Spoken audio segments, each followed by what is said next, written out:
Here, David Cameron has declared war on the enemies of enterprise, blaming tax and bureaucracy for holding Britain back.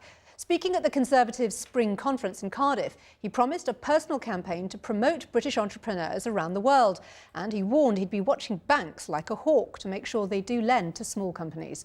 But are tax and red tape really the main problems? Jane Deith's been talking to business owners. Our loss is your gain. Are these the people who can grow the economy, make Britain bloom again even while the government is pruning public services? David Cameron said today that Labour red tape and taxes held back small businesses for too long. Stand there much longer, you'll take root. So I can announce today that we are going to be taking on the enemies of enterprise. The bureaucrats in government departments who concoct those ridiculous rules and regulations that make life impossible, particularly for small firms. The town hall officials who take forever with those vital planning decisions that can be make or break for a business and the investment and the jobs that go with it. There is only one strategy for growth we can have now, and that is rolling up our sleeves and doing everything possible to make it easier for people to start a business, to grow a business, to invest in a business and to take people on. Alex Halliday's online social network business is 2 years old. Kate Evans owns 2 dress shops.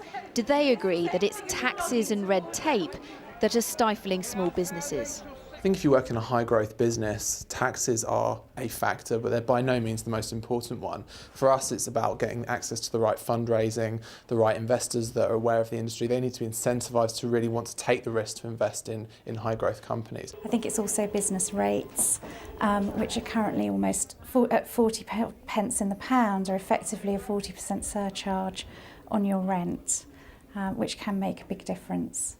Do you both want to grow at the moment, and is anyone stopping you, and who is stopping you? We would like to grow. I think it's the risk factor in a potentially slower economy of taking the commitment of new rents and all that entails. There's a long way to go before we're able to compete with US counterparts who are getting bigger rounds of finance. They've got more access to capital, and that's going to ultimately see them create the next Facebook and not a London-based company. Are you saying you're feeling quite optimistic about running businesses under the coalition as opposed to under Labour?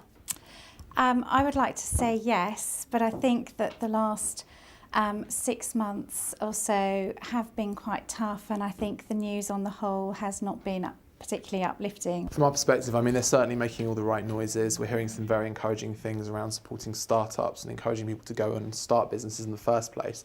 But the proof will really be in the pudding. So I think we have to look back in a few years' time and see if they've actually delivered on the promises they've made. And if they have, it'll be a fantastic few years for small businesses. But Labour said today the economy needs more than talk of hustle and graft, saying it's Chancellor George Osborne who's the real enemy of enterprise for putting up VAT and cutting too deep and too fast.